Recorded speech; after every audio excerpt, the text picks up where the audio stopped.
watching Umami.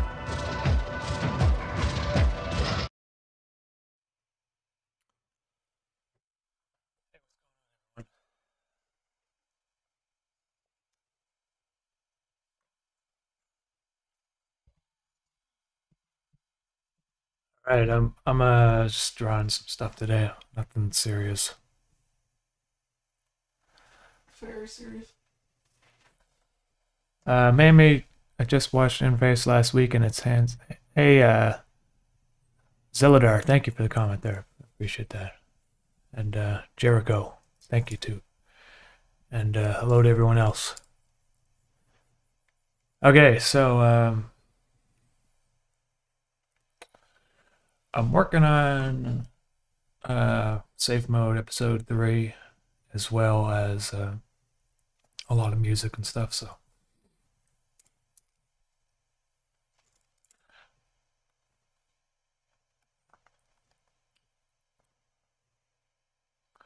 This is a drawing of Barry that I started yesterday, and Carolina helped me finish the hands.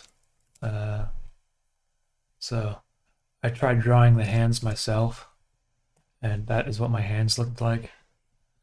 So you can see how crappy I am at drawing like hands in perspective. Usually I take like a reference photo and I just trace over it because I don't know how to draw hands. But I just gave it to Carolina and she somehow draws hands perfectly. I don't know. So got like much better skills at an anime than I do. Skills. You got skills. I have skills. You don't have skills. I don't even use references. I just gotta change. I just gotta clean it up a little bit. There's a few things about the drawing that Oh yeah, really. not quite up to my standards. Not up to your standards. So, you know, there's a big black void That's here. the hole from the donut. His head covers it. Oh, I see. Yeah, but I see the hole would actually be on his ear hole, so it would be further back. Sure. So you wouldn't actually see the hole. Yeah, whatever. Yeah, whatever.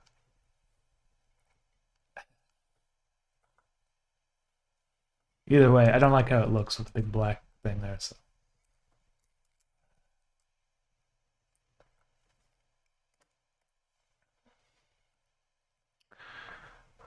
Yo, is that Barry? Yes, it's Barry. Yes. B-boy. Barry will be back. B-boy, listen to some beats. I haven't seen Barry in a long time, you know. It's just been a couple years since we've seen Barry. It's been in the moods.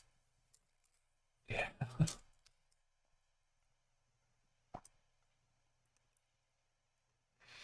Anyways, this is not really an animation, just not to get your hopes up. It's like a music video, like loop, you know. When I release my music, I just make like a big drawing, basically. So, but I'm gonna try to make this one kind of like not complicated, but it's gonna have like lighting effects. I'm gonna try on it technique that I kind of came up with. I guess it's so I'm gonna basically he's gonna be on the subway, you know, like listening to music, and so this side of the drawing will be like the window, and maybe there'll be like reflections in the window, and you'll see Hans, you know, his roommate, kind of sitting in the reflection, possibly. I'm not really sure.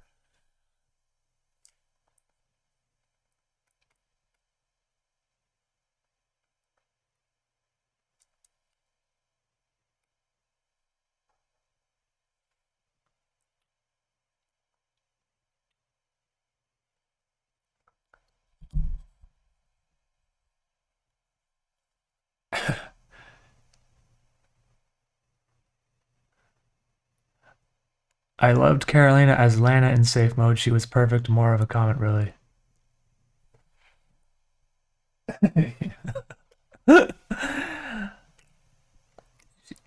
She has the right voice for Lana. Hey, Trey, Alacranes.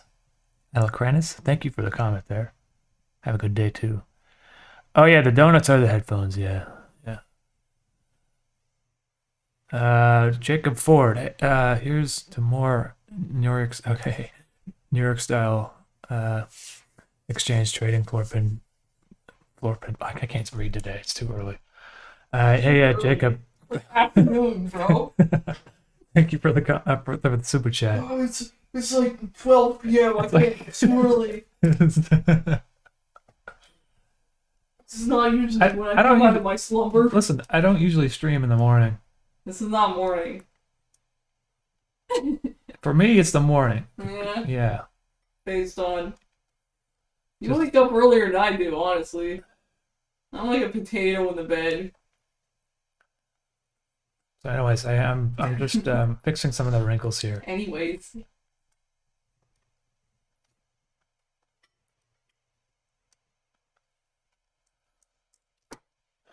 So, hopefully, you know, I'm gonna be. Well, things are opening up in Montreal. I mean, we still have these goddamn mask mandates and stuff. And but maybe in the summertime, you know, like things will be more normal. I hope, and because you know, last year it was sort of normal, but it was still a lot of restrictions on things. Umami, could you give me a reference to artists who also produce something like your mysterious minimalistic conversation animation?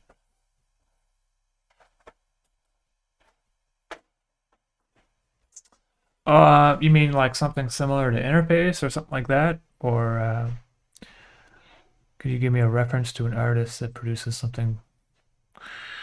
I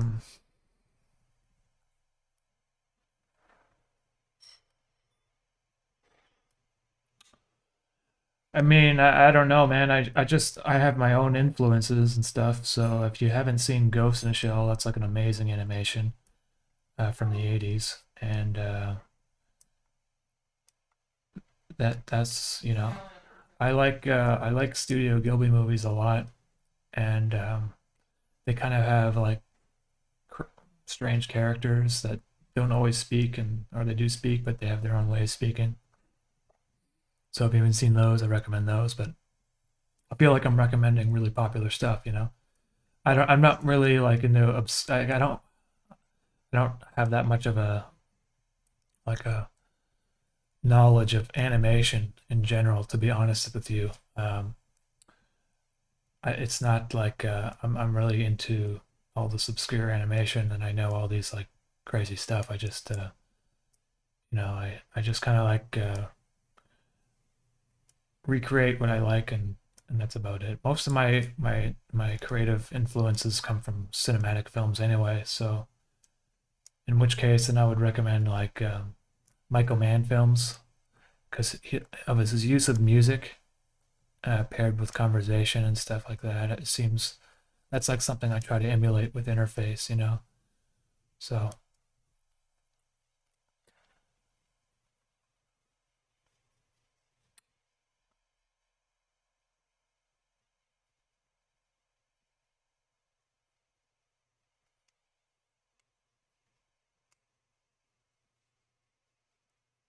Big Dave, thank you for the comment. Yeah, I mean, I'm starting to like feel more like confident about what particularly like I enjoy about this animation, like in terms of the aesthetics of it. And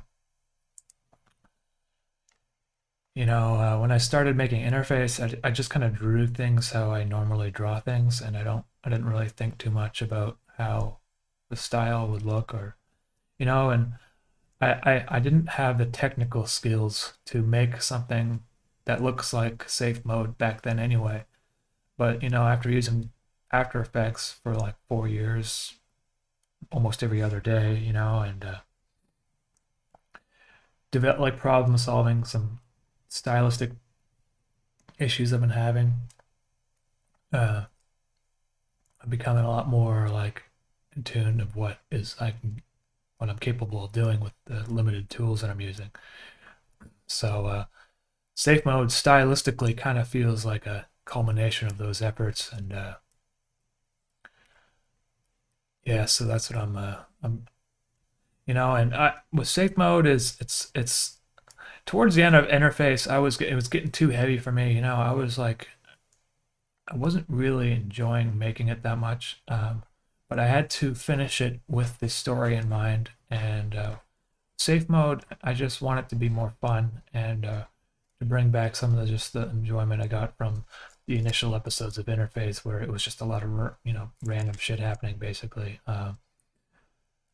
But I'm still gonna keep, obviously, a plot and a story that makes sense. It's not just gonna be random shit happening, because there's enough of that on YouTube, and I want safe mode to be something a little bit special like Interface as well. But I updated my FAQ in the description today, and I did some of the things. The release schedule for safe mode will probably not be as often as it was with Interface. Interface was like every 2 months, and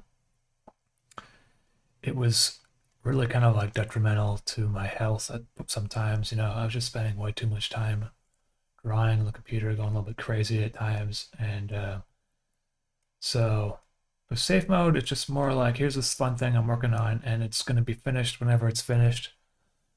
But I'm still going to try to keep a somewhat of a schedule so you guys aren't waiting forever.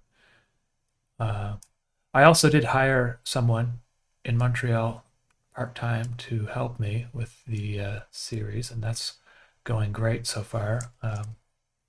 So another animator is involved, and hopefully that will result in higher quality animations too, because this person has an actual degree and like skills in animation, unlike me that's just kind of winging it. So that'd be kind of cool to see. And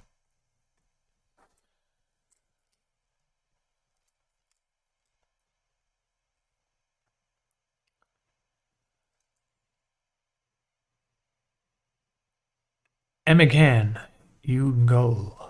I don't know if I said that right, probably not, but I just sewed Lana among the lilies to my 7-year-old cousin, and he loved it.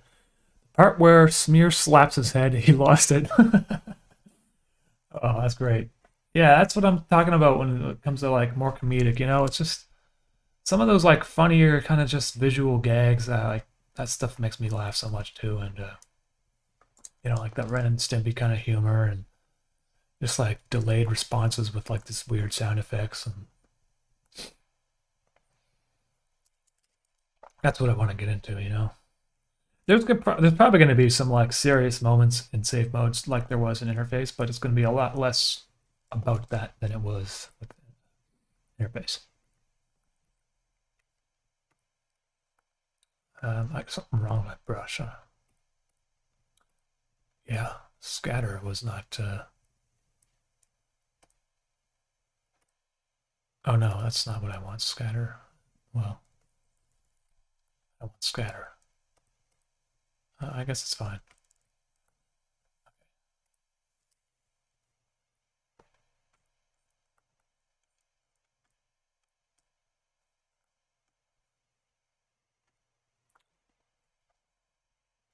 It's hard to read the comments. I know you can't see it, but this microphone has this big like circle thing in front of it, so just push it down here maybe. Okay.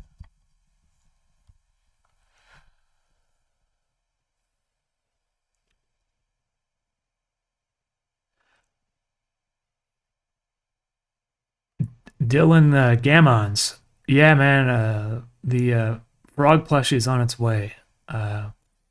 I had received a photo of the first prototype, and it's good effort, but it's a bit rough. It's not quite what I envisioned. So they're working on the frog plushie, and it's going to be probably June, I think, is when I might be taking pre-orders on that.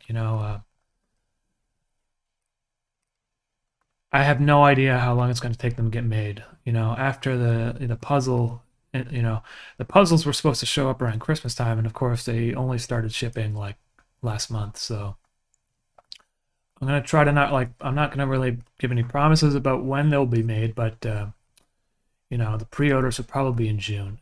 And, just the thing is, the past year, it's been very difficult for anything to get made. With the worker shortages and the pandemic kind of disrupted the supply chain and it had like a ripple effect, and that's why the vinyls are taking forever too.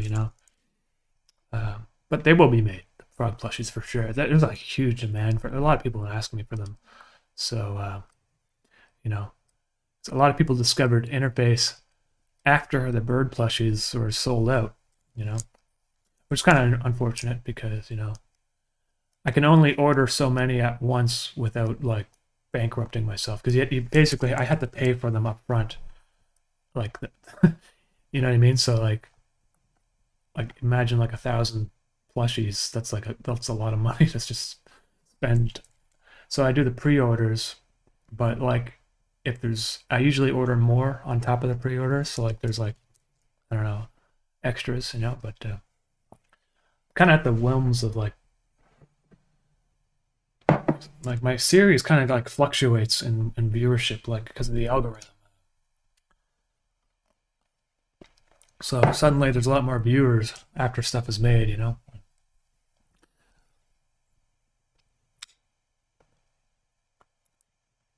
There will not, well, there won't be any more stuffed mischief birds though for now. I'm not putting it out of the question for the future, but for now, it's the frog plushies because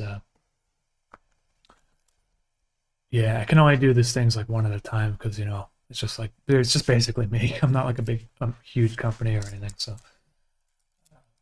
it's Carolina and I. Okay, so I'm just refining the line work here because if this is a looping animation, I want to make it look perfect for the line work. The line weight has to be not too thick in parts. And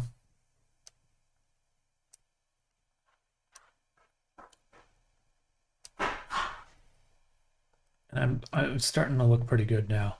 So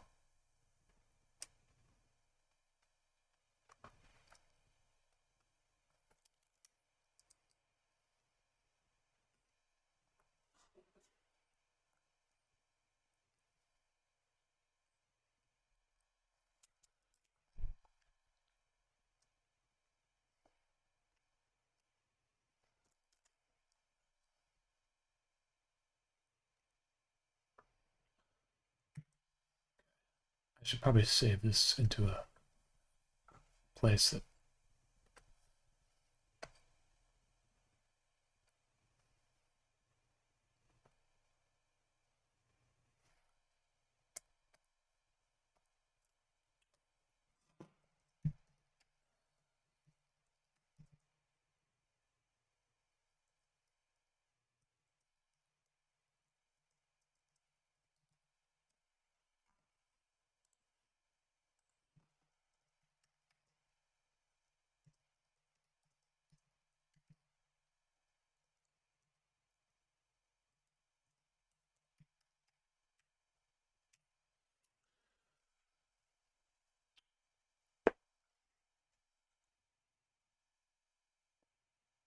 were you worried about what others might think of the ending of Interface with it being such a long running series? No, well, I'm not too worried about what people think of the episodes when I release them. I'm making them for you guys, but I'm also making them for myself. And I'm not gonna do something because I feel like the fans want it a certain way. I felt like personally it was time to finish it. Interface, it's not going to be the thing that lasts forever, and um, you know, uh, and as a whole, it's stronger that it has a beginning and an end. And in my opinion, I like the way it ends. The ending makes sense thematically with the story, but it also leaves it open for mischief to come back, possibly. And so there's that, and yeah, I just feel like now interfaces is something I made. I'm moving on from it. I'm moving on to safe mode, and safe mode is it's maybe it won't be like a huge feature film like interface. I don't really know what safe mode's going to be. It's just something I'm working on now to keep me occupied. When because I usually creatively I work on a few things like at once, right? Like music or animation or something else. Because if you get burnt out of one thing, you just switch over to the other thing, and you kind of alternate, And I feel like if you're a writer, or if you're doing anything creative like that, it kind of helps to have two different things that you do so that you can alternate between the two.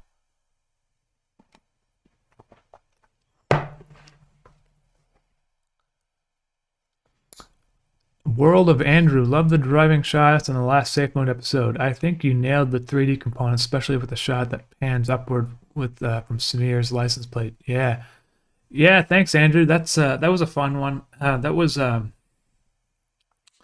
yeah. I've gotten better at like the illusion of 3D using 2D drawings.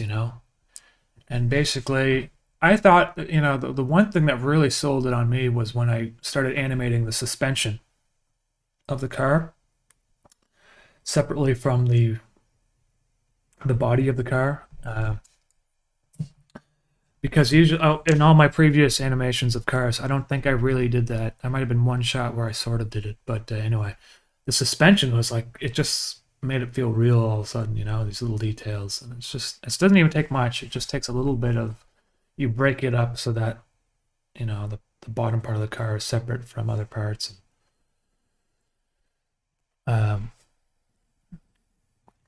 Congrats on 1 million views for Interface Part 1. Hey, yeah, that's awesome.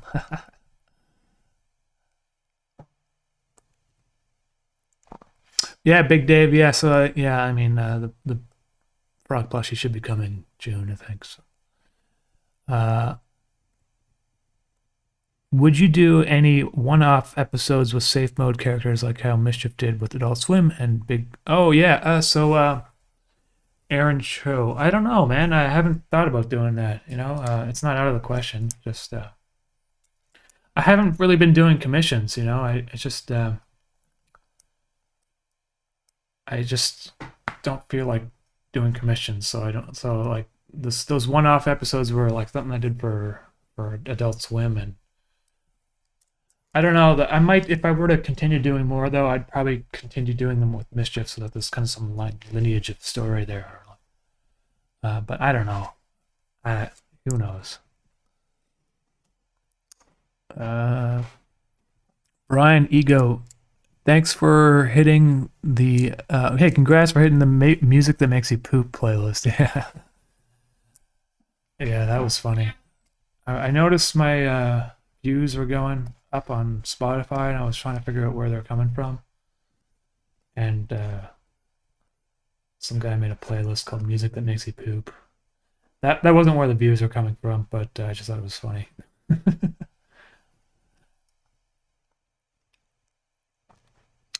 Hey, what other vinyls are on sale right now? I got the Hex System one, the green and black vinyl. Oh, Leo Paz. That's awesome, man. So currently, I'm only taking like, so I can actually show you right now what's going on my website. That's not what I have. Because so these vinyls here, the blue ones, I have received them and I'm shipping them out, but they're sold out on the pre-order page for now. I still have about a box left, but I haven't. I don't want to release add them to the inventory yet because I want to wait until I can do the proper counts and everything. It's kind of confusing shipping stuff yourself, but basically these ones are on their way to the repressing of the repressing of Volume 1, and this one over here is brand new. This is Volume 2 with the Cerebral Electricity vinyl style, and that's supposed to be coming the end of. It says here April 25th, which is like a week from now, but I have to talk to my plant manager at the pressing plant because I would be very disappointed if they pushed it back again, but it's just how it goes with these vinyl companies. They were supposed to be made in November, I think, or December of 2021, and it's April. So the turnaround time on making vinyls is about 12 months or 11 months now, it seems like. So that's why I haven't really been releasing my music on vinyl so much. Like, the No Confluence EP, whatever, because I can't physically, well, first of all, there's not enough songs on that to justify a vinyl because it has to be about 25 minutes on each side or 20 minutes on each side.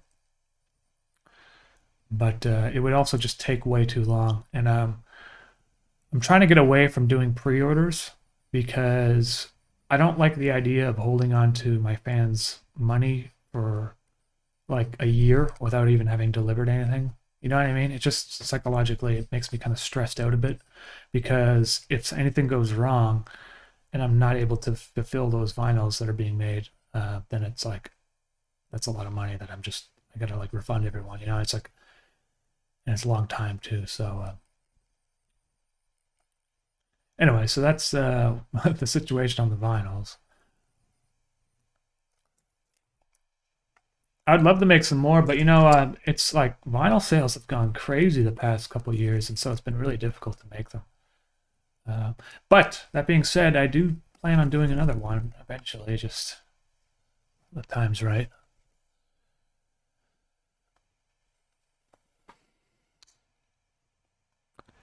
Do you have any connection to Roiksop? I was listening to Rising Urge Lost Tapes this morning, and there's an exact match in some of the interface stuff.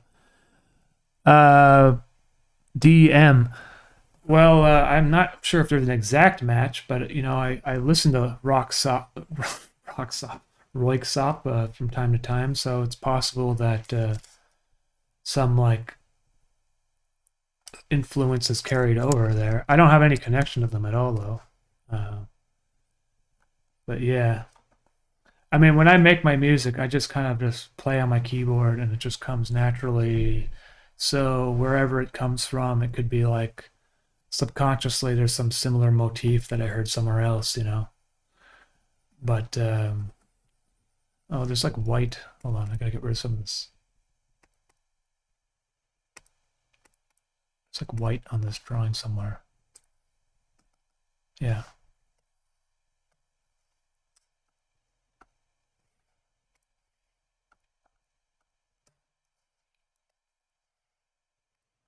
Okay.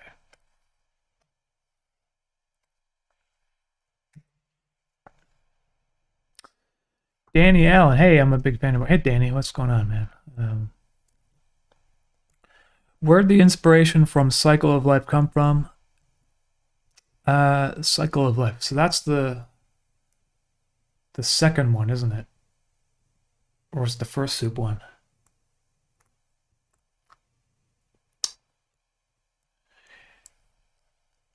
I don't know. There's like this kind of I have this law for my channel. I call it the law of Umami, which is if you just put a face on some inanimate object, people will click on it.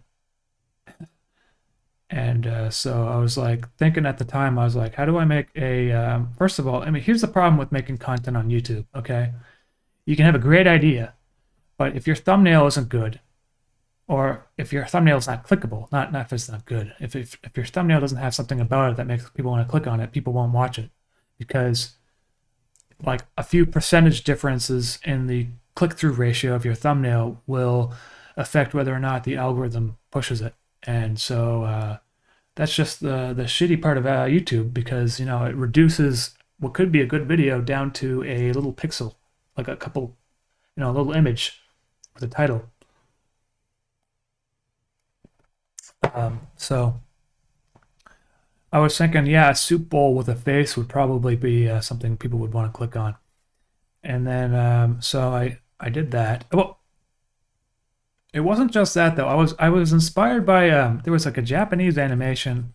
I forget exactly what it was, but it was like some anime. It was like some girl in school or something, and there's like a cat like a yellow cat kind of just appears out of nowhere, and he starts talking to her in some funny language or some, not funny language. I think he was talking in a funny accent, like and I don't know. It just kind of like I kind of wanted to replicate something like that with the Soup Son.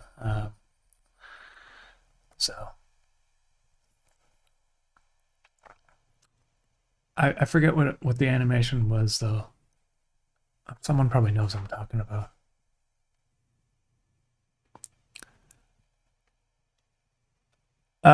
Brian Ego, new music from that YouTube short sounded cool. Yeah, man. I made that like a week ago, and I was listening to it. I'm like, oh my god, this sounds like, not to toot my own horn, but I feel like I've like it sounds really good. It sounds like a step above my previous music. So I'm really looking forward to releasing that one. And actually, I'm gonna release that music to this video. So I just don't know when. That it might be a month from now. I'm not really sure. I have to get the tracks mastered, and I want to make enough tracks, like at least 4 tracks, so that when I release it, there's like 4 songs to listen to. And I think I have like 3 that I'm really happy with, and so I'm working on one more before I release it. You know, I'm using that tape machine in the back there.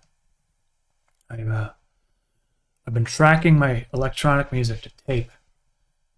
Just I wanted to like, so I practice the drums, right? So I'm practicing the drums for the past year, and and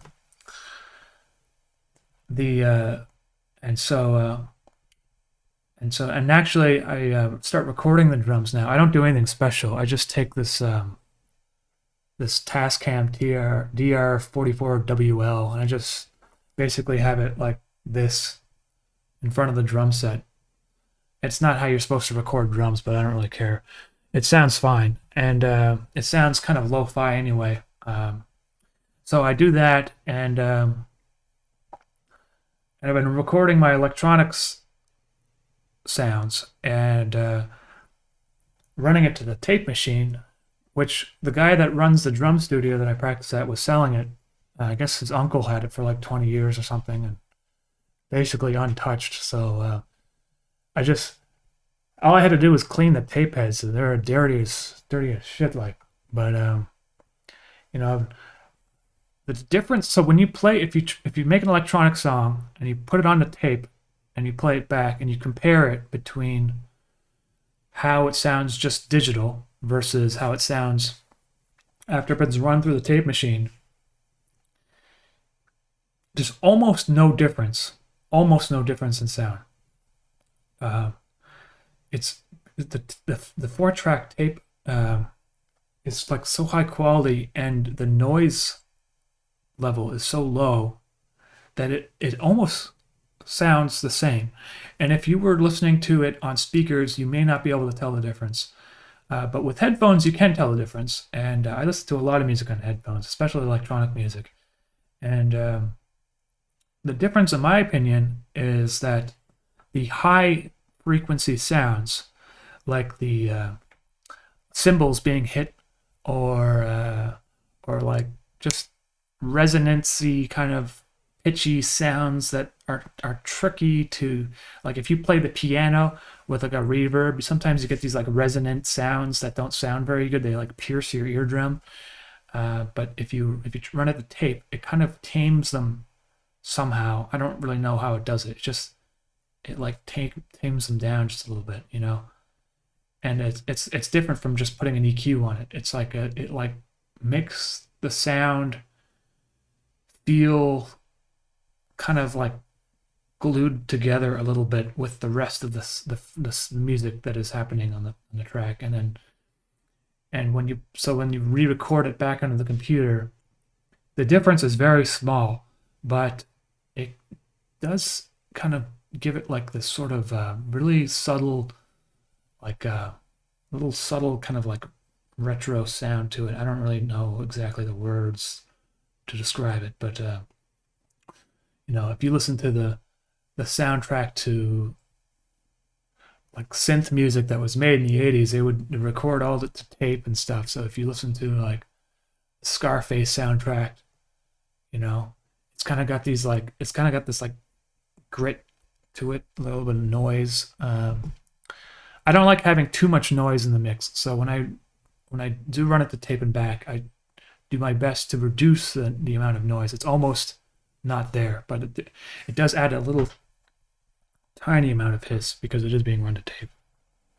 Anyway, kind of rambling.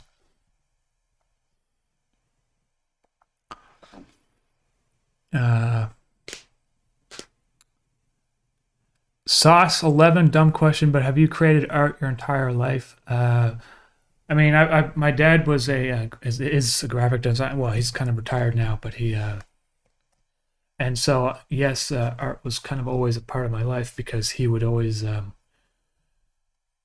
give me stuff to draw with, like art pencils, art pencil crayons, and all this sort of stuff. And he'd have a drawing desk set up for me and take me to the museum. And then eventually, once we got a computer and I started doing more like graphic design stuff, he would give me, suggestions on how things should look and teach. He taught me early, like what kerning was and that sort of thing. Kerning for text and type and proportions and and then the rest of it I kind of learned from going to art school. So I went to art school and learned more about color theory and all that sorts of stuff. So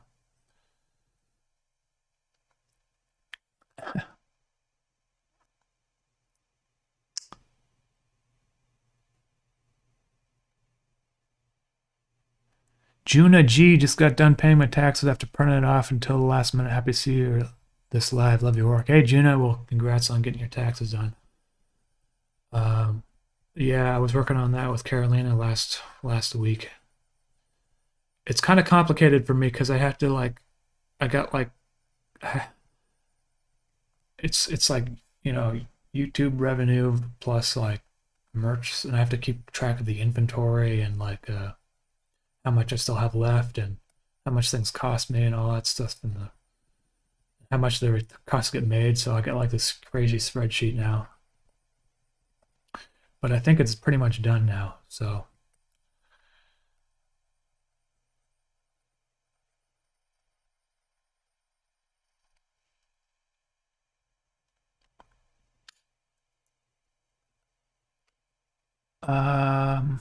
let's see what else is there. Maybe live in concert soon. I mean, I can't play music live. That's the problem, man. I mean, I guess I could play the drums live, sort of, but I'm not even that good at playing the drums. It's only been a year of practicing, so I can't really play the piano live. Whenever I make music, I basically hit the record button on the computer and I just play music until something sounds good. And then am I able to replicate that particular thing? Not always. Sometimes, but not always. And would I be able to play a song that I made like 5 years ago? Definitely not. I wouldn't remember how to do it. So, I understand some of the music theory, but when it comes to actually playing music live, that's not a skill I have. So something I wish I had, but I'm not that, I don't have that ability.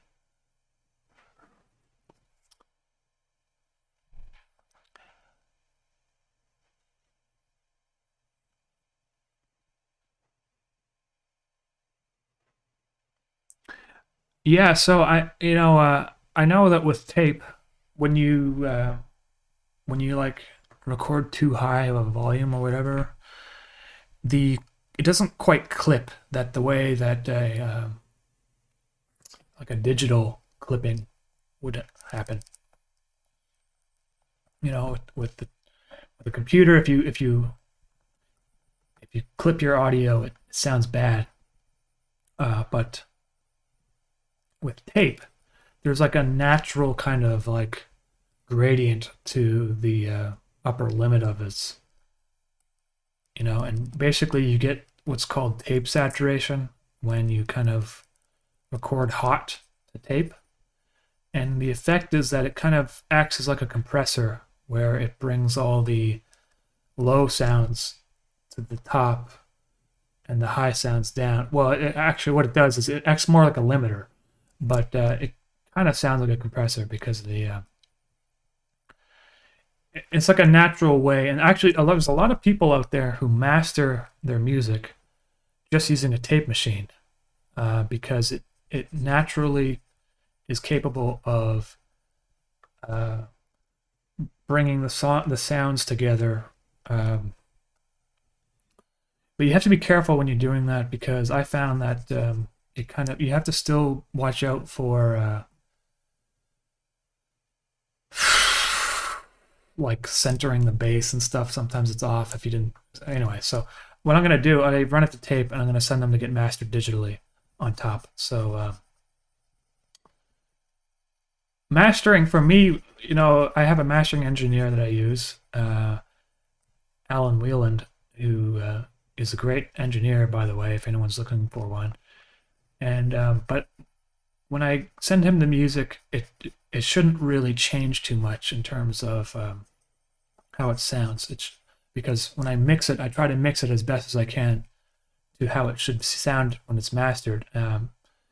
And so he shouldn't really have to do too much. Sometimes it depends. Like sometimes I make a track that's really hard for me to mix, and he has to do a lot of kind of finessing. But if I do it right, then basically all he has to do is, maybe a little subtle compression and just adjust the levels so that it's like minus 14 lufts or whatever you call it, so that when it goes on to Spotify, it's at the correct volume and that they all sound the same level,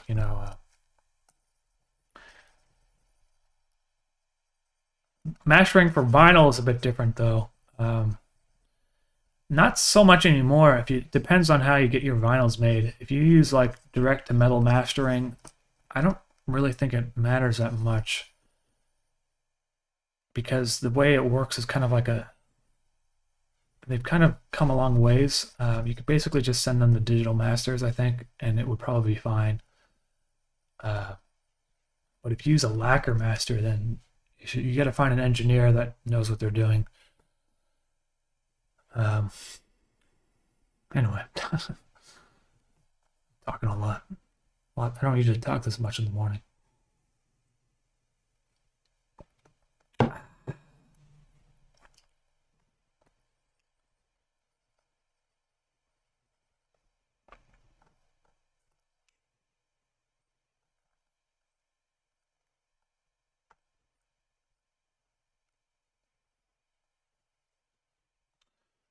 Okay, so these donuts are going to be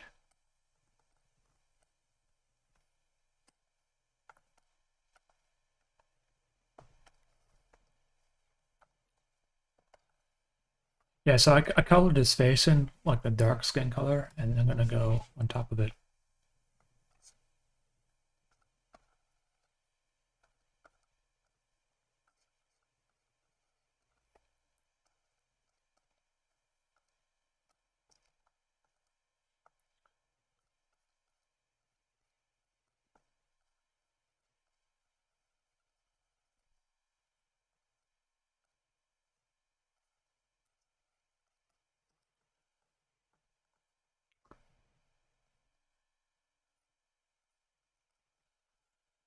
Leo Paz, thank you, Mammy, for my new taste in art. Will always support your work. Now I must go drink coffee from my mischief mug. I have a good day, good one, and can't wait for some more merch. Leo Paz, hey, well, thank you very much for the support and the super chat. I appreciate that a lot. And have a good Sunday and a good Easter weekend.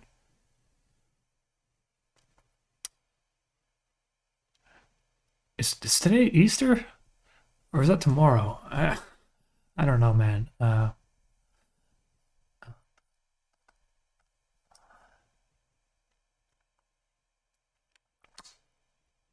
Why can't that be replicated digitally? It can be replicated digitally. There's plenty of plugins that emulate kind of like tape saturation.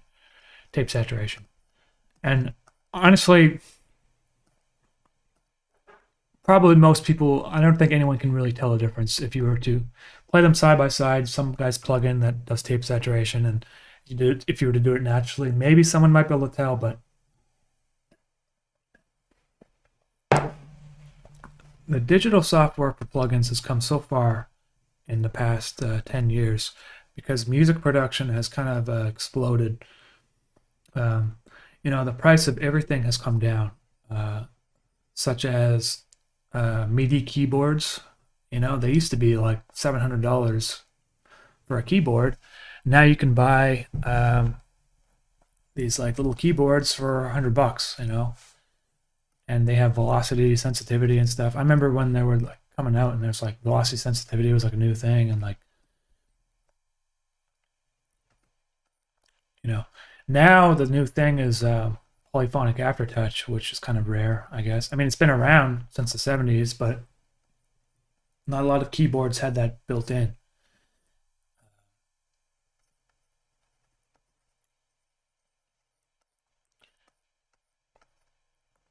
So that's partly why I got this Hydrosynth.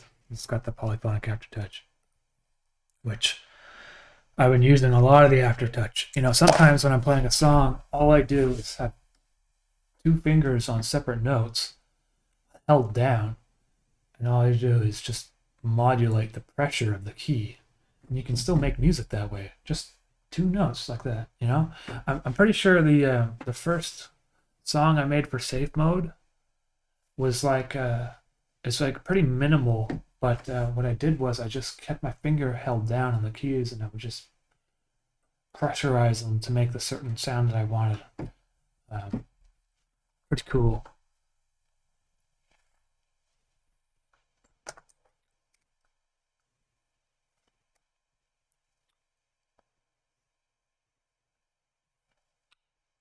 King Kong. Bought a cheap one recently. A cheap which one? Bacon went 1989. Good afternoon from Canada. Was wondering, do you do all your own music as well, Mammy? What audio video composition software do you use? Love your skits. Hey, Bacon. Well, I'm also Canadian. So, hello, fellow Canadian. I do all my music, pretty much. So, with the exception of like some, like the Mark Zuckerberg video is like music I used from somewhere else. I didn't sing in a choir or whatever that music was. So, I use Logic, and I got this ASM Hydrosynth that I use. And I was explaining earlier, I also use a tape machine now, which I bought like a couple weeks ago, actually. It's not even that, it's like old. It's not, I haven't been using it that much, so.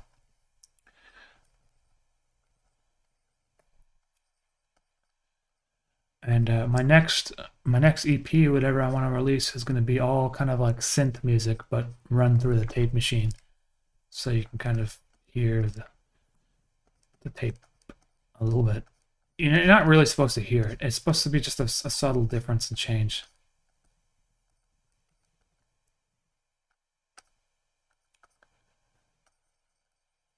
This is always kind of the hard part about doing the shadows on the face.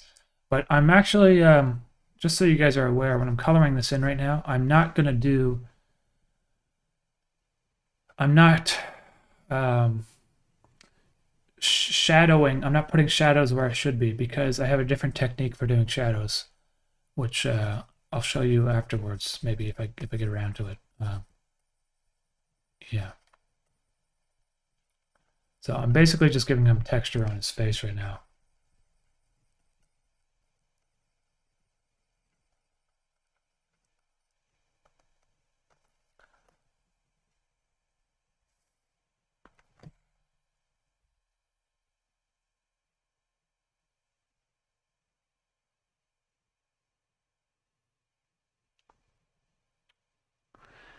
Ex-boy genius, love your work. How do you feel about people getting your artwork tattooed? Would you consider doing a commission for a tattoo design?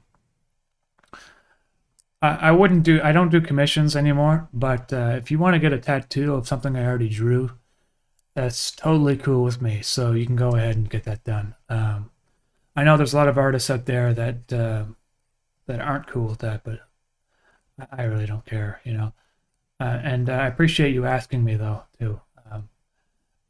Yeah. So if anything I drew, you just cut it out, whatever. I mean, I guess some artists what they do is they sell like a tattoo license for like $20 or whatever. I guess I could do that, but I don't really. It doesn't matter to me. I don't know how you like some tattoo artists. Apparently, the good ones they won't like allow people to get a tattoo unless they have like permission from the artist or whatever. Because if they don't have permission, then I guess it's technically infringing copyright or whatever. So, but yeah, I don't have any qualms about that. So.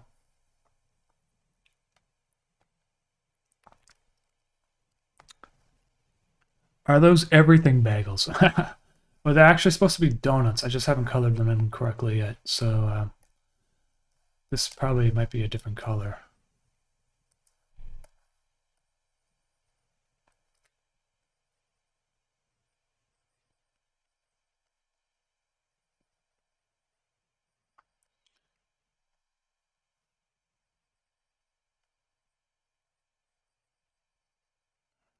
Usually it doesn't take me like an hour and a half to color something in like this, but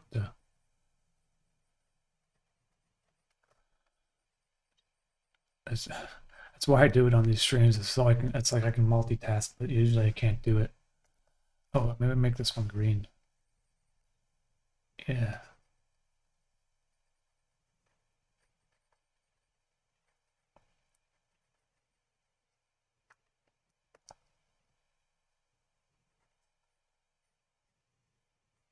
And I think the color of the donut will be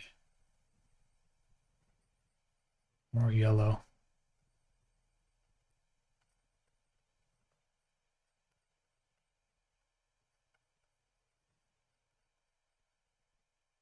Might color it in like that so that you see some of the peach underneath.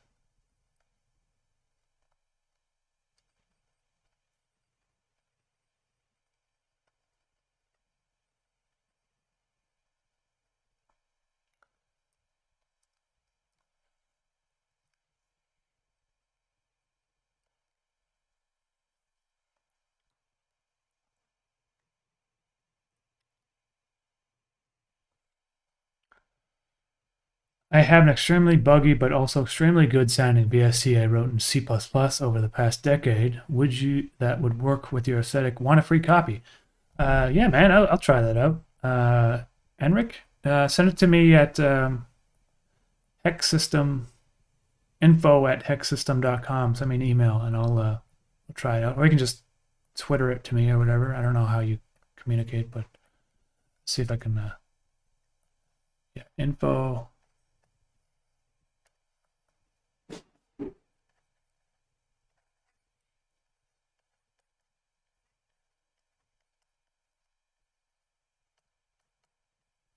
info@hexsystem.com and I'll check that out. Does it work on? Well, it's a VST, so I guess it should work on Mac. Probably. Depends. I don't really know. Some VST. I don't really remember. Yeah, but I use an Apple computer, so I don't know if I can work it.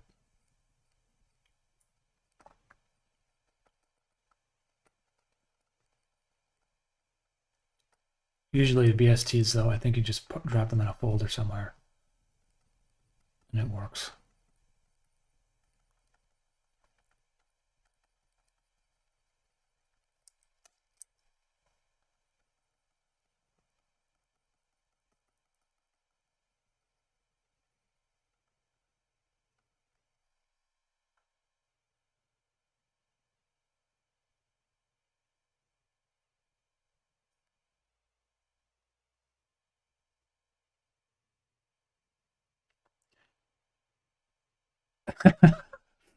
Yeah, man. I mean, I could probably try it out on the. I got like a Windows computer in the other room, but I don't make my music on it, so I'd have to like send me all the stuff and then try it out and then send it back. But I might try it out, man. I don't. Well, I don't have a DAW for the Windows computer, so that's another issue. Unless I could use it in Audacity, because I think you can install VSTs to Audacity.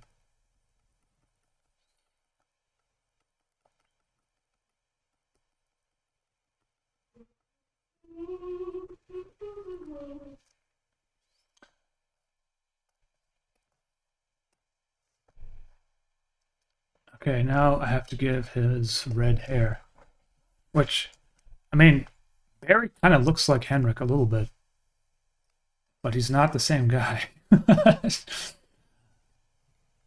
I guess the only difference is he has got these 80s glasses and he's pink shirt, and his hairstyle is a little bit shorter. Henrik's has got like kind of longish red hair. Barry's kind of got like an overgrown military haircut or something.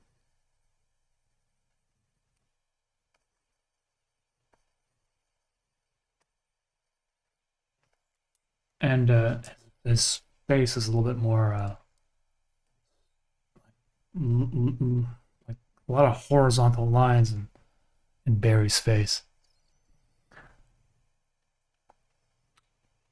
Will the headband be a giant sausage? Oh, okay, so like the thing up here. I don't know, man. I don't even know if I want to put a headband because like I think it's just funny that he's just got these he's just listening to the donuts. But we'll see. Annie's big day. Put some hot sticky milk on his face. Okay. I mean, maybe some of the sugar frosting will come down his hands here. But thank you for the super chat, Annie's big day. Annie's big day.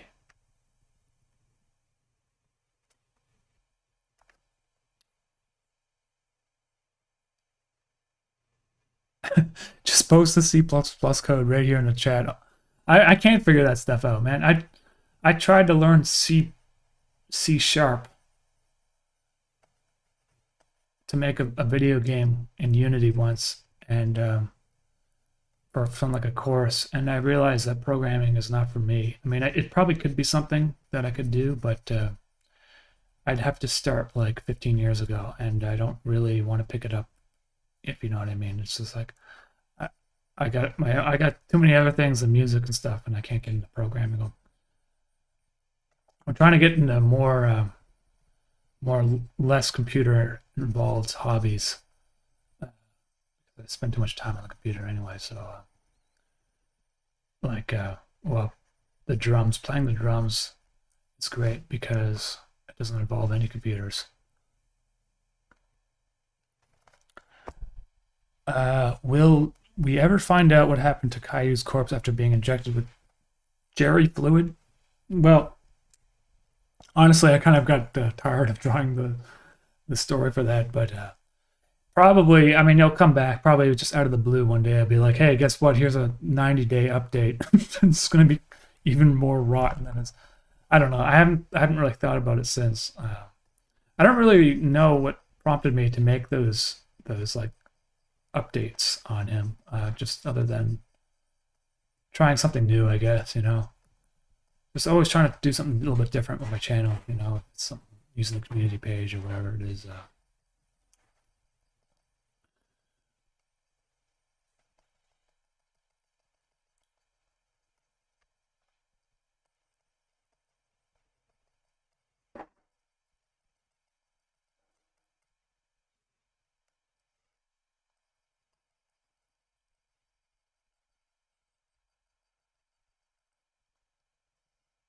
Aesthetic capybara. Barry do be vibing right there. Hey, well, thank you, man. Thank you for that. I appreciate that. Professor Pizza. I feel the same way about programming. Hey, Professor Pizza. Thank you for that. Super chat.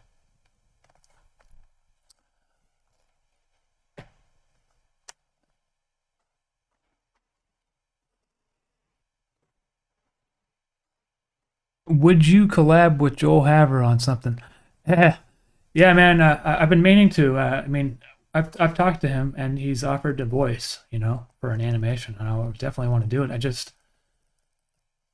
I don't have like a character for him yet. You know what I mean? I'm thinking in safe mode. There's something I want to do with him, but you know, I've had a lot of people offer voices, like, you know, and I really want to use some of these people because some of these people are pretty well known actually. But I just I don't have, like, if I'm making something, I'm doing it spontaneously, and I'm not gonna shoehorn in a character because someone offered a voice. You know, it's like if it doesn't feel right, I'm gonna keep that offer in the back of my mind for when I do have a character that makes sense, and it might be a couple years, honestly. So, you know, I want to work with them, but it just you know, I'm thinking of the storyline for safe mode, and I'm like, well, he really wouldn't be talking to this point at this type of character, and yes, I have to introduce his neighbor first. His neighbor is Lana, right? Going on the car ride. But you know, maybe in like episode 4 or 5 or maybe 6, I might have some people that are doing some voices like him. That'd be pretty cool because I really want to work with these people.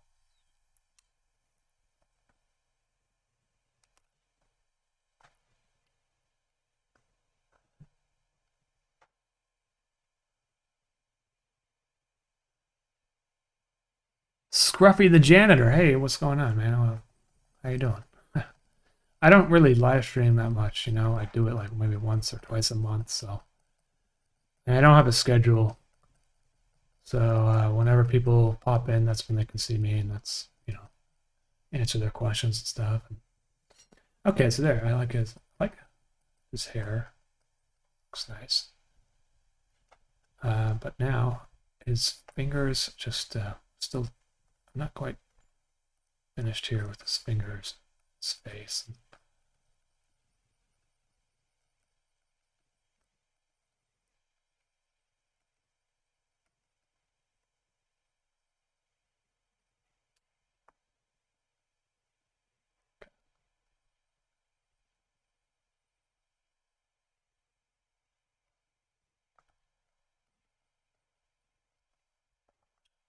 You know, painting technique is if you're painting someone's face, you know, there's actually more colors in a human face than just flesh tone.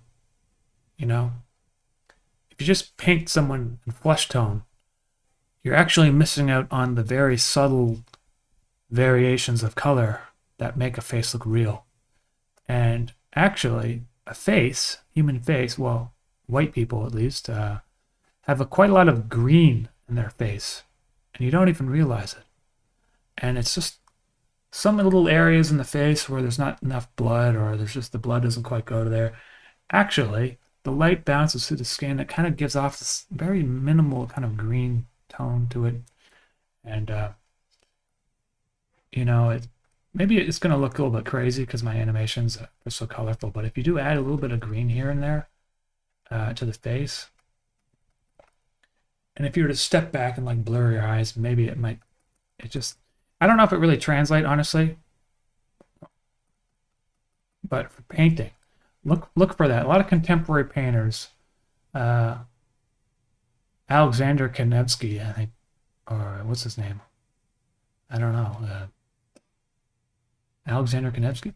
I think that's.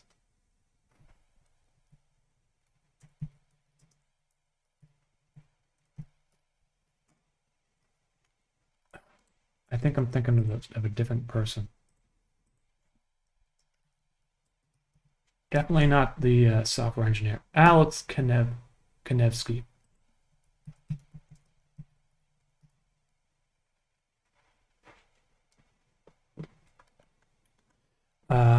Is I think he's Russian. I think he's a Russian painter.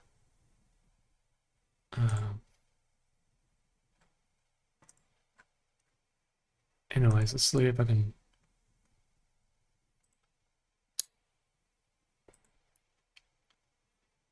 It's hard to like.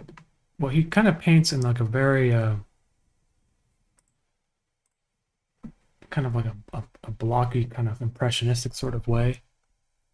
But you can see here, I don't know if you can see really, but these people that are far away, they kind of have this like tone, like right here is like a tone of like like bluish green kind of, you know, and there's and the sides of his face is almost gray, and in the darker areas, rather than it just being a darker version of skin tone, it's a more saturated kind of like reddish color.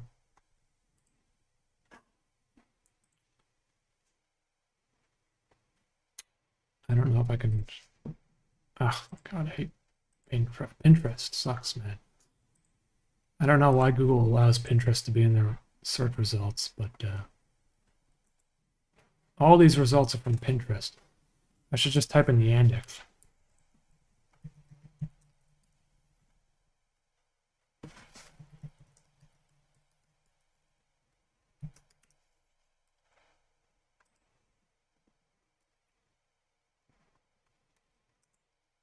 He's an interesting painter, so if you're looking for some art inspiration,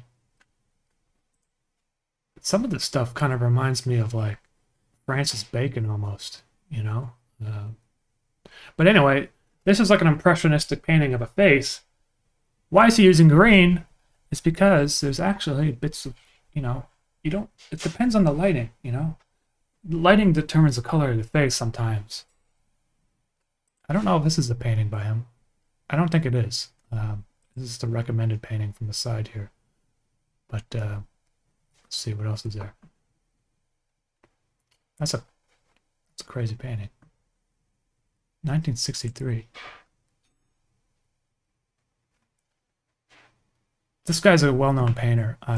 But anyway, the reason why I know of him is because he came to my art school about 12 years ago, and I took a class with him, and he only taught one class, but I remember what he said to me. I was painting something I was painting a model or whatever in the middle of the room there, and he said, "Why are you painting with this pedestrian paintbrush?" And it was like I had like this tiny paintbrush. It was not like it was like maybe like a centimeter or 2 inches or like an inch, like an inch by an inch or whatever. I thought that was pretty big, but he, you know, if I'm starting out a painting, you gotta block that shit in quick, you know. He wanted me to use like this big chunky monkey, so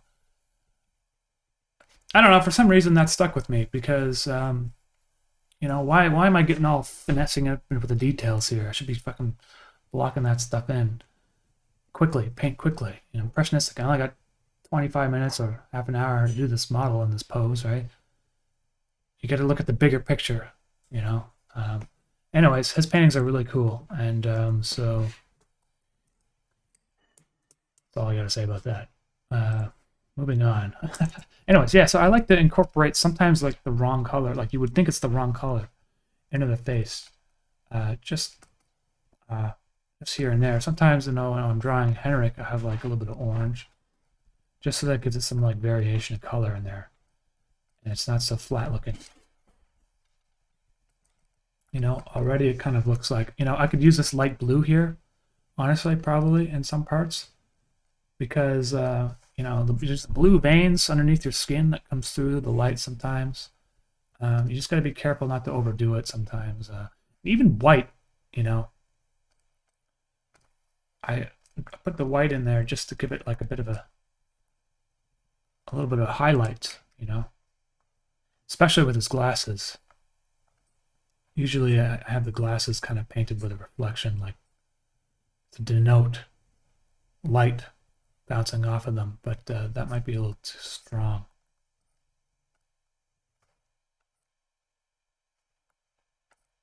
I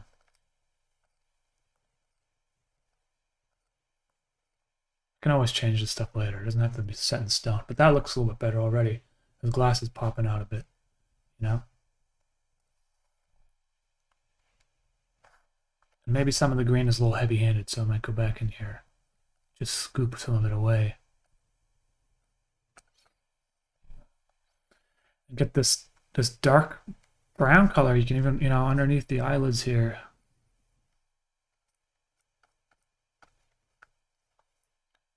And right there in the mouth. But sometimes it doesn't look good and you have to undo it. Like, anyway. And the pink, you know, light pink.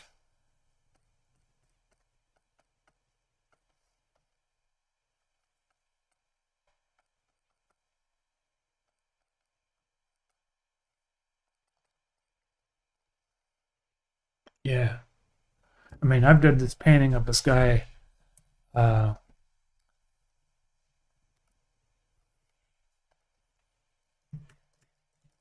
my artwork, my paintings, I put on my other website here. This one, there's actually a lot of green I use in this face. And the reason is because it's a flash photo. You take a flash photo, and it brings all that stuff underneath your skin to the foreground, you know. And so I put a little green on the edge of the face and stuff. Kind of makes it look kind of like those like nasty food shots where people take like photos of their food with the flash on. You know, it's just like it's too much detail. You don't want to see all that lighting and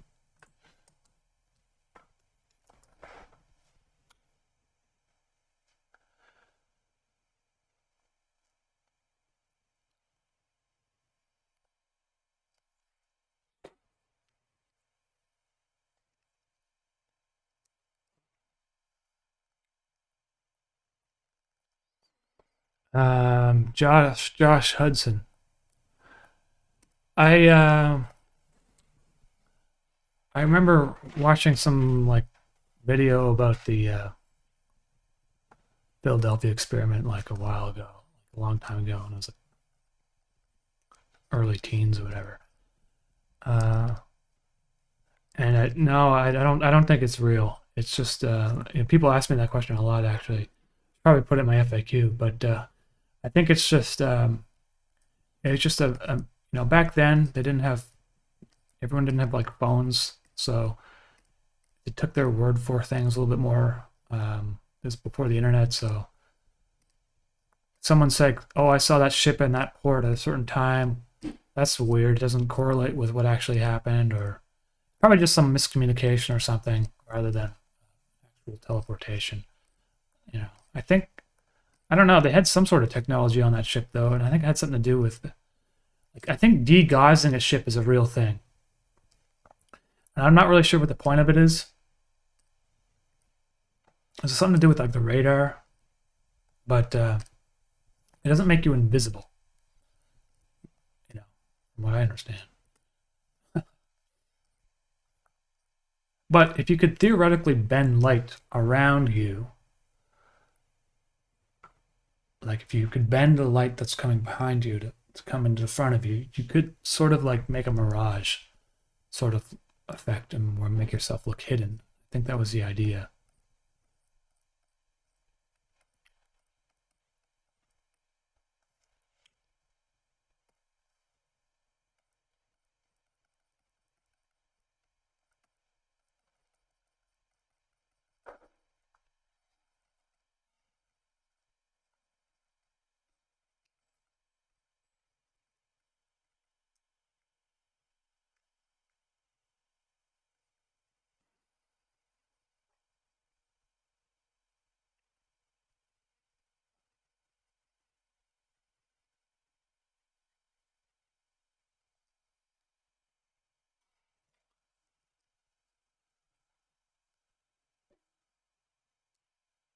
Hey, Umami, I was wondering if you ever draw sexy stuff.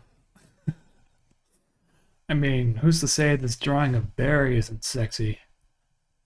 I personally find it very, very sexy.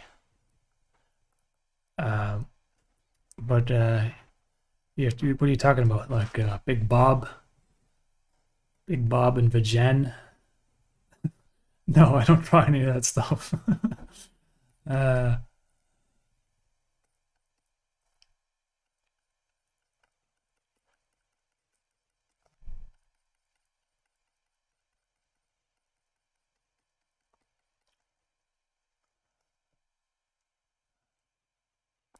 Theola, thank you for discussing other artists. I don't have a lot of exposure to this kind of thing, so I really appreciate it. For some art, for some reason, art is an intimidating subject for me to research.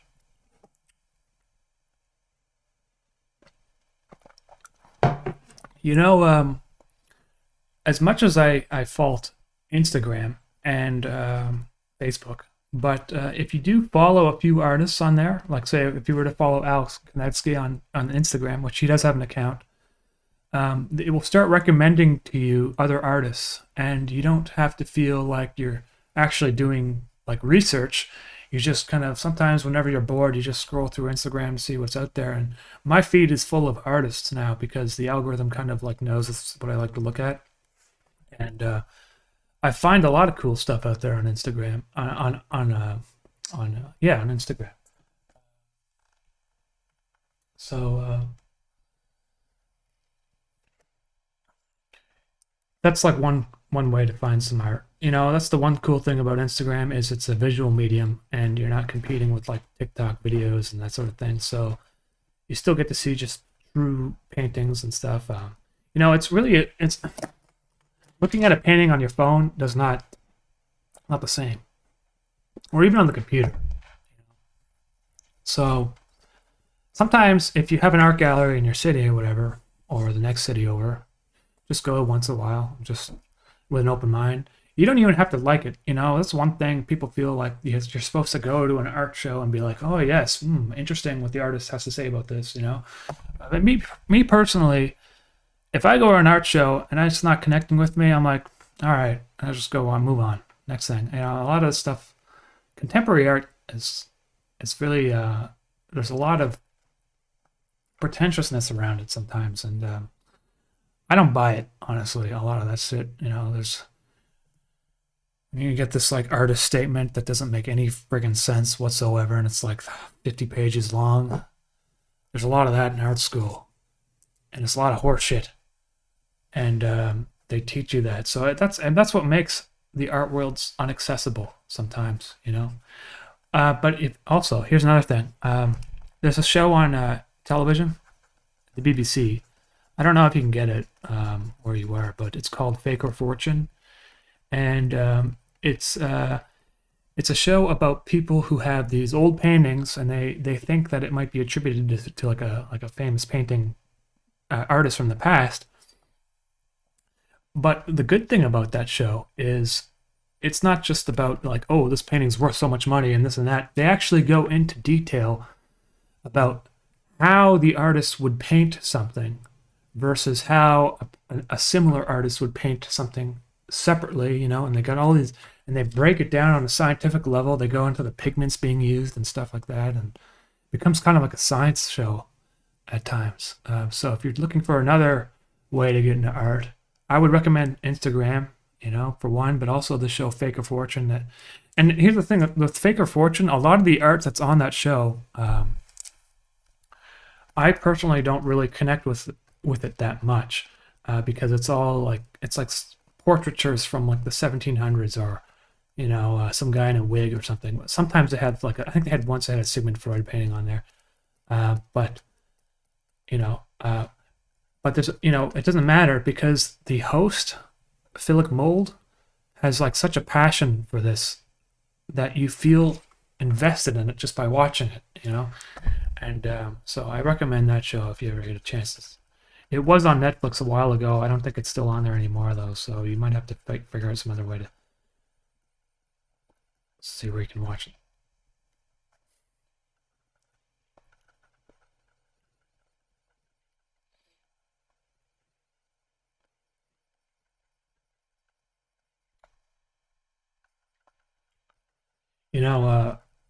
Artists these days, they have to be on social media, unfortunately. It's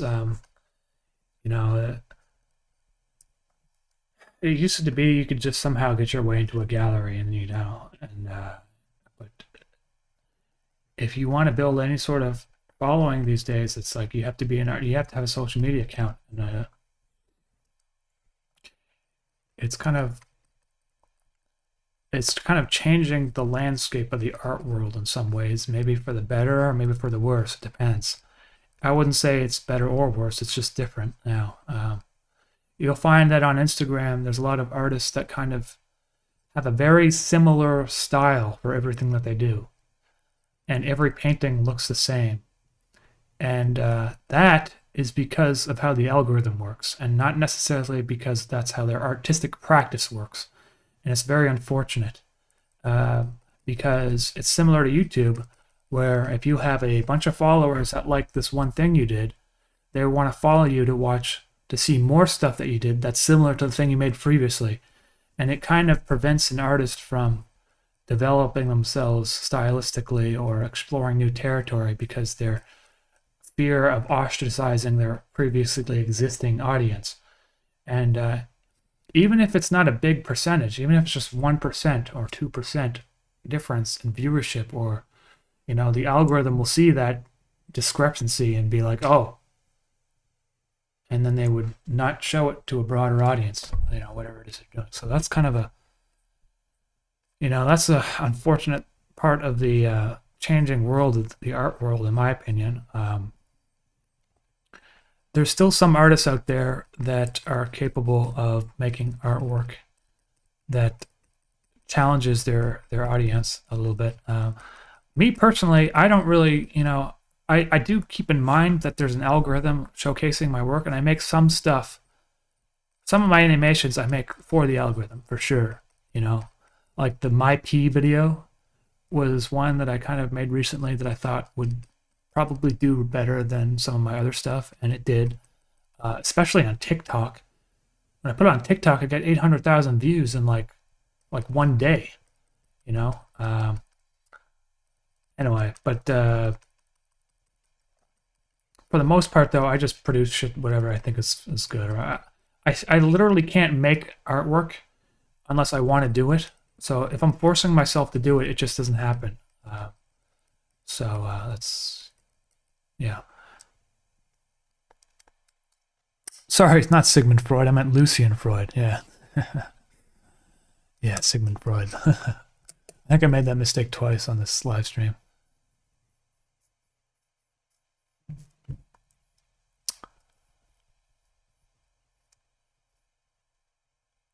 Franco, the best place to find my music is on Spotify. Well, technically, not everything I made is on Spotify, though.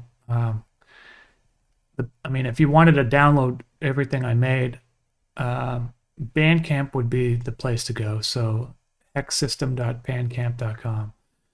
But I don't, some of my earlier albums I'm not exactly super excited about, because that was when I was still learning a lot of music production.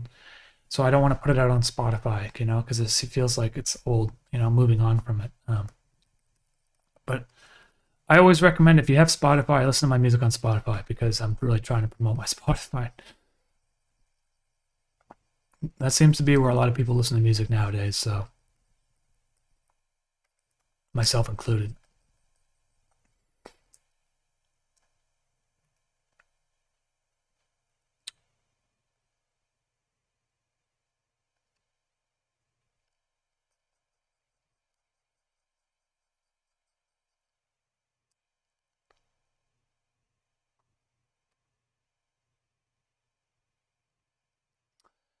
Social justice helps to market your art for better or worse. Yeah.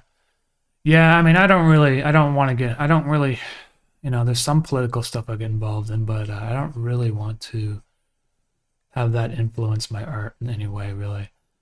More recently, though, I have been getting political about Bill C-11, which they're trying to pass in Canada, which essentially forces Canadians to watch videos made by big companies that are in Canadian companies. It's really stupid. Basically, there's like these companies in Canada that are really angry that people are successful without funding from the government and regulation from the CRTC on YouTube and stuff. And they're trying to regulate that right now.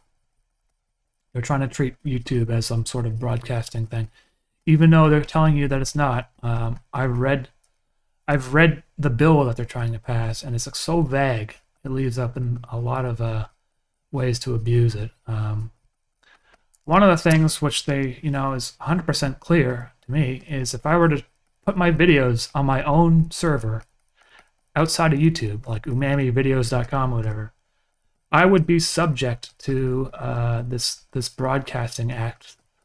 Now I'd have to dedicate like it's just it gets complicated. I don't really want to go into it right now, but yeah, so there's issues in Canada regarding that stuff. So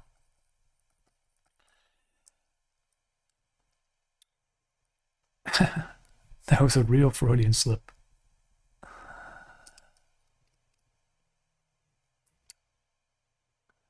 Theola. Finally, I have a chance to make an Instagram account. I thought it was all lifestyle fashion stuff on there.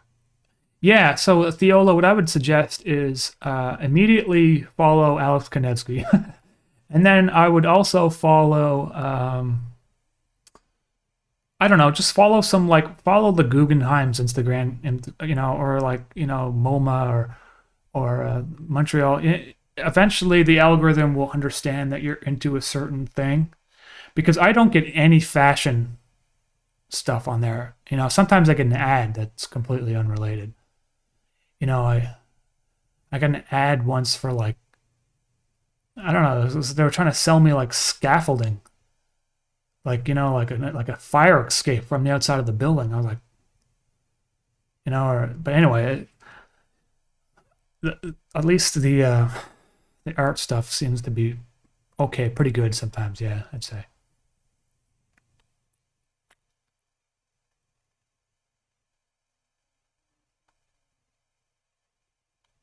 Yeah, Theola. Yeah, that's cool. Fake a Fortune for free on Tubi or Amazon Prime Video. Yeah,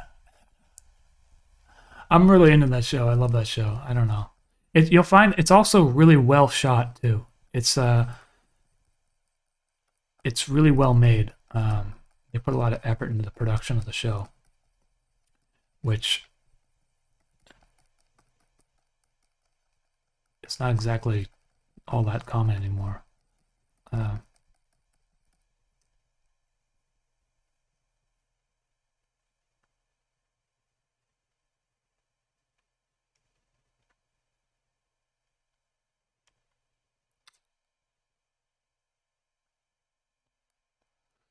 Yeah, man, I don't know what it is up with I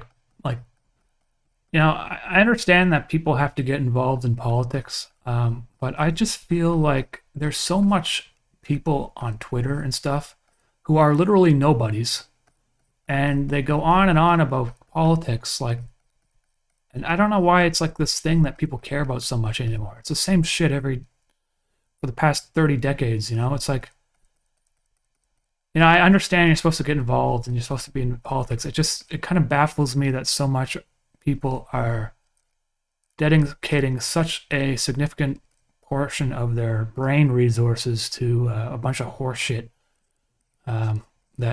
which is politics. It's kind of like a mind virus in some ways.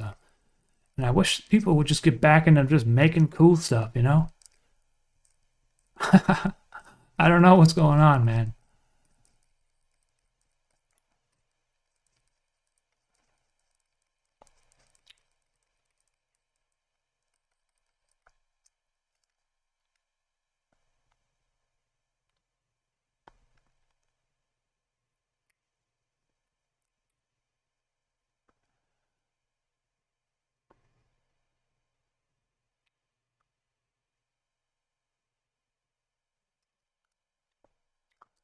You're saying I wish Canadian government was more supportive of the arts, like it was during the peak of the National Film Board.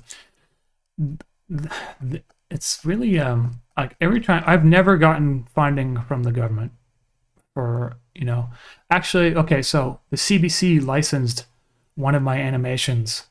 They actually bought out the rights to it entirely when I was 12 years old, and it was like a Lego animation. I think it was it was on ZTV or something like that. I don't know. It was a Lego animation. I forget what. Yeah, it was. It was Lego animation. And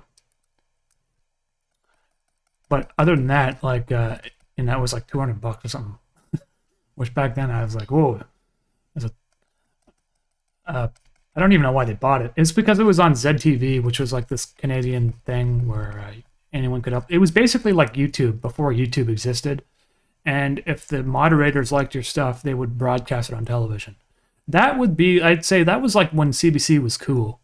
You know, they had all these cool late night shows, and you know, when you turned on the radio, they had these great guys on there talking about stuff, and it wasn't 100% about like breaking barriers and shit, and like it is now. It's just absolute nonsense, uh, which I can't listen to the CBC anymore. It's really boring. I don't know.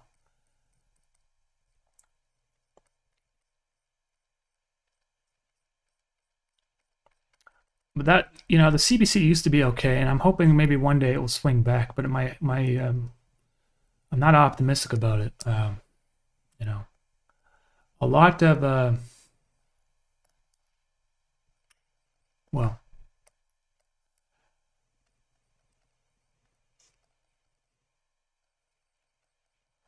yeah. Anyway, so funding in Canada, if you were to get funding from like a grant or whatever, if you read the fine print, actually, a lot of the cases they own the rights to your video afterwards. So that kind of just doesn't make any sense to me, because if you're an artist that's serious about your artwork, don't you want to own your own content? Like, really? So there's a lot of stuff that gets made in Canada that's not profitable, because the very nature of the grants in Canada promotes stuff that isn't profitable.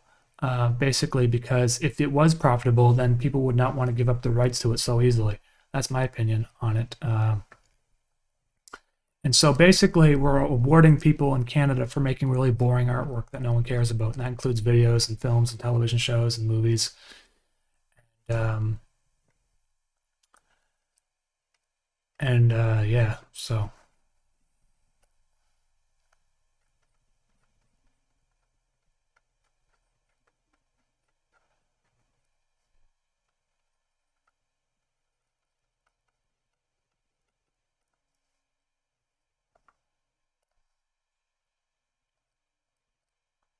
Yeah, put some highlights in this blue donut here so that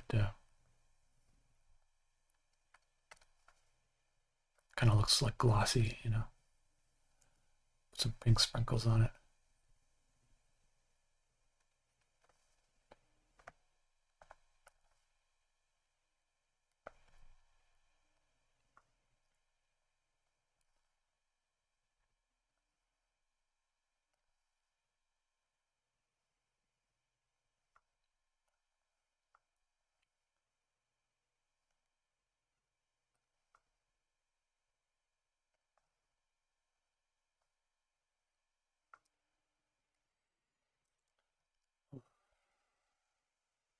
Okay.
Do you like living in Canada, or has it gotten worse as you get older? Um, there's some major problems with Canada, but it's definitely not the worst place to live. You know, we got free healthcare. Carolina had to get a hip replacement surgery, and that cost her $0. When I was 20 years old, I had a plastic anemia. I was diagnosed with plastic anemia. That cost me $0. That's a critical disease. So you know, I really don't have. I can't say like Canada hasn't been a great place for me. It's a beautiful country. Here's the problem with it, though. There's going to be a shortage of skilled workers in the future in Canada, because the school education system here promotes going to university and college and doesn't really promote the trades enough. And so what we're going to see probably in the next 15 years is the cost of things being produced and made is going to go skyrocketing a little bit, kind of like it's happening already with the housing industry in Canada. Wages have kind of stagnated as well. Minimum wage has been kept low for a very long time. And inflation, I mean, it's no different from the United States. The United States has been printing money like left, right, and center, and so has Canada. And now we're seeing the detrimental effects of it, which is rampant inflation. However, there is sort of a way out of it, which is to produce more oil. But the current liberal government says that's going to heat up the world and everyone's going to die. So, in my opinion, we're not ready to move on from hydrocarbons, and we're going to have to keep using them. And it's just not going to be the case. It seems like they're putting a tax on carbon usage in Canada, so the price of food is going to go up as much as the price of transportation, and you have the inflation already happening. Basically, you're going to see it's getting really tough in Canada, And I know this is happening all over the world, but we do have some ways to rectify the solution. However, the current government really isn't on full board with fixing it. We have a housing crisis where a lot of Chinese investors are coming in and buying up real estate. Companies like BlackRock are buying up real estate. And they put out these kind of half measures to prevent people from these companies from doing it. But if you look at it, the legislation that they're trying to pass in this most recent bill, the budget, whatever, it actually really doesn't do anything in terms of bringing down the money laundering in the Canadian housing industry. I mean, housing is a place where people should live, and it shouldn't be treated as an investment so much, or there should be limitations on it, in my opinion. Yeah, there's problems in Canada, but I'm looking at things in the rest of the world, and it's like I don't have it that bad here. It's like there's definitely people struggling a lot more, but that doesn't mean that we can't disagree or have strife with what some of the politics are in our own country. Anyway, that's all I'll say about that. Get back to Barry and his donuts, which I think I'm pretty much done here. I wasn't planning on streaming very long today. I just wanted to color in Barry, and I'm pretty happy how it turned out. But by the way, for those wondering how I'm gonna do shading on him and stuff, I'll just do like a real quick demonstration. This is not exactly how I would do it, but basically I would have one layer that's darker than the other, and I wouldn't make it darker using curves, just so you know. But I would select the colors over here. I'm just doing it quickly. Hue and saturation, it's too saturated. So basically what I would do is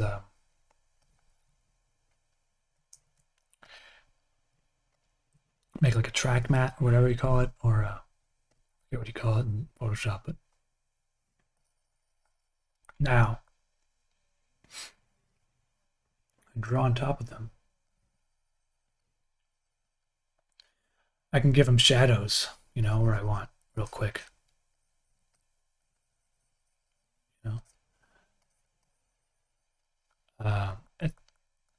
It's hard to determine where shadows are supposed to go unless you have like a 3D model or something. But say for instance, the lighting is like coming in from this way. I guess you would have like a shadow on his neck down here, right? And so this would be in the shadows down here. And probably this part of his arm would be in shadows. I'm just doing it really quickly right now. This would be in shadows probably. Part of some of the donut here. Maybe I'm not even sure if I want it to have shadows, but this is how I would sort of do it. Obviously, I would do a much nicer job of it. the cool thing about this though is that I can animate this shadow matte layer separately, and so you know, like I draw another frame, maybe I'll have the shadows coming in at a different angle, you know, and that way it kind of looks like the light is moving across the image.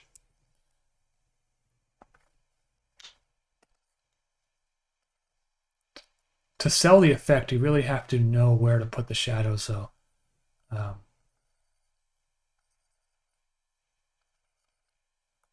You know, like and that just comes from drawing people a lot. You kind of get an idea of where things are supposed to be. Sometimes, like there would be shadow here, I think. It takes a while to get it to look right, though. Yeah, it's starting to look a little bit better now.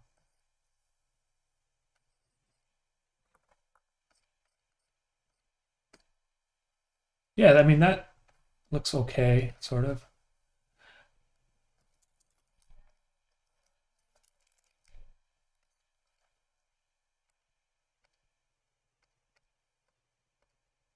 Yeah.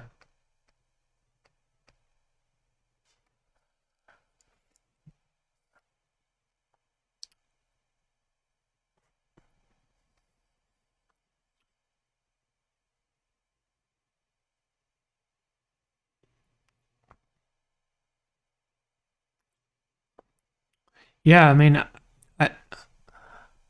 yeah.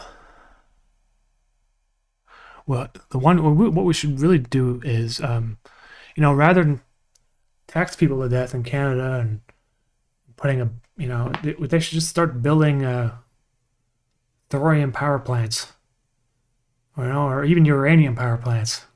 Um, China's got a thorium power plant, so why can't we do it in Canada? You know what I mean? So, and I feel like maybe 100 years, 50 to 100 years. I mean, it's always been 50 years out, but nuclear fusion is kind of the next step, isn't it? Where you don't even have to use uranium. You just use like anything, really, I think so.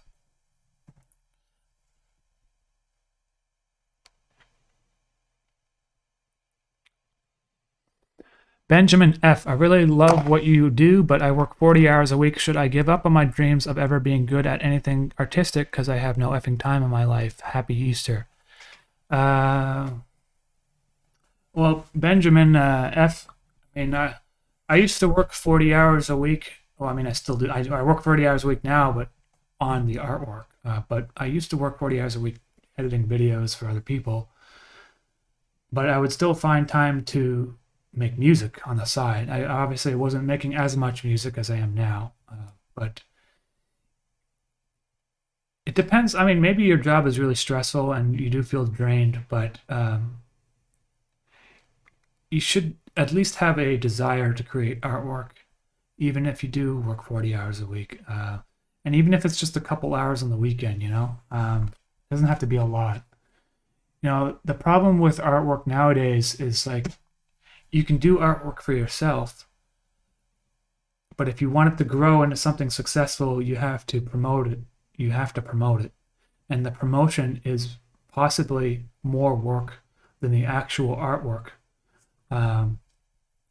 So, you know, that on YouTube.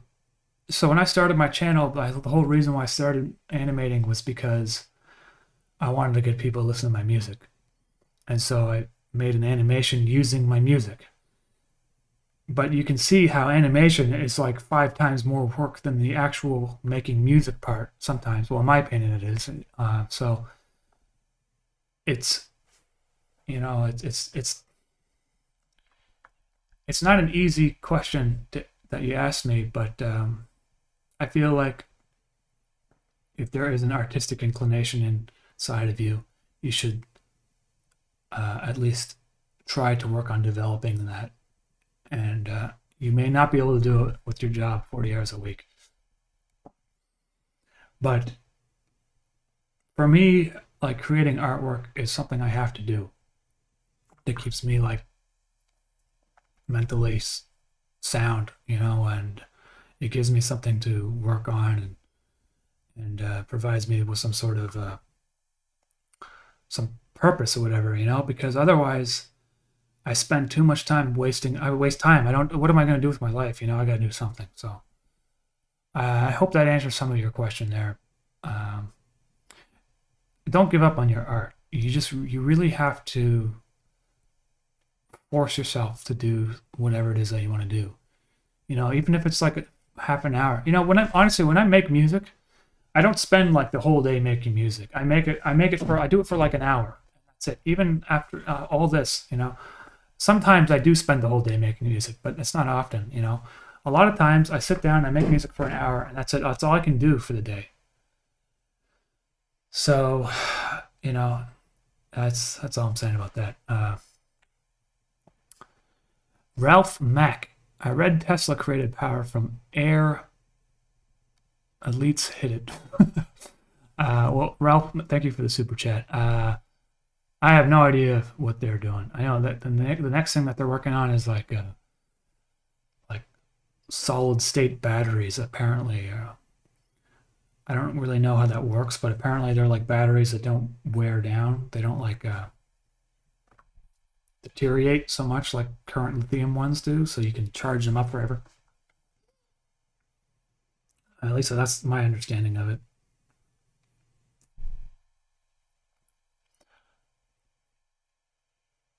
The key to creativity is to fix your environment first. Yeah, and that's another thing. That's a really good point. I mean, okay, so I used to have this, like the apartment before this, and the one before that actually were. So I two apartments ago were extremely small. I never had my own room to do anything, and then you know, the one I had before this, I also didn't have my own room. It was like a living room basically, doing everything in one room, and trying to do paintings in a tiny corner with crap everywhere. It's just so frustrating, you know. There's dirt on the floor and stuff, and you can't do anything properly, right? Like, you know, with music, it's a little bit different because I just close my eyes, you know, playing the piano, I just close my eyes, right? And you don't see the actual room.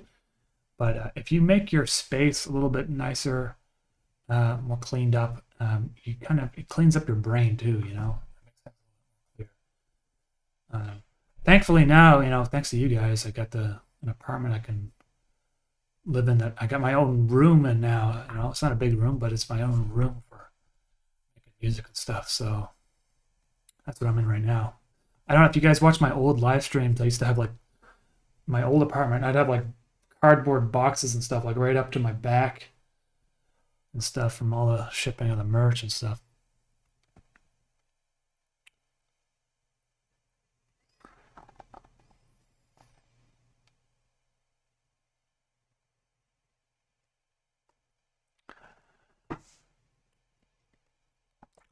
Dylan the Temple. I use Photoshop to animate, so I'm Photoshop and After Effects, pretty much, and that's pretty much it, really. Sometimes I use Cinema 4D, but I don't.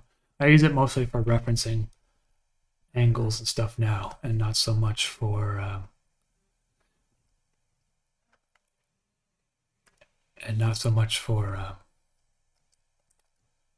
rendering anymore. It's kind of expensive.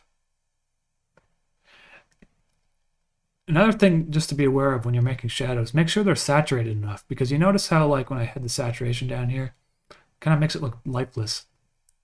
But for some reason I find that like if you have to have a good enough saturation within your shadows to make the image look believable.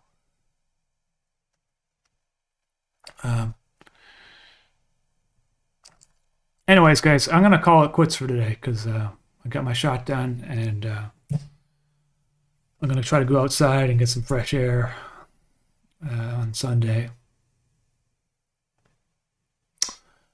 What is your favorite scale on the piano? I enjoy B flat. It just feels good. I don't know. I like E minor for some reason. I like E minor. C Phrygian. I mean, that's basically just the white keys, isn't it? E minor. Oh, you know what's cool about this Hydra synth is that you got these microtonal scales, which are scales that you can't really play on a regular piano, but like they got like Greek Aeolian and like I don't know, like all these like crazy like Byzantine or whatever, I don't know how to pronounce them, but just strange music scales from like 3,000 years ago.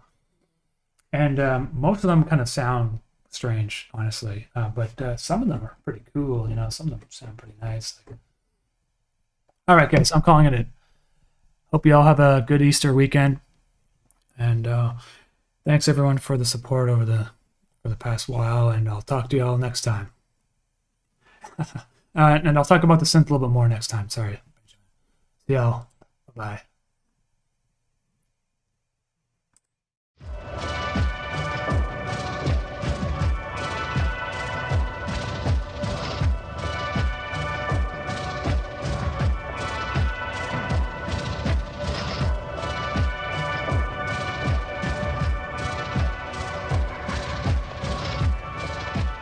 You're watching Umami.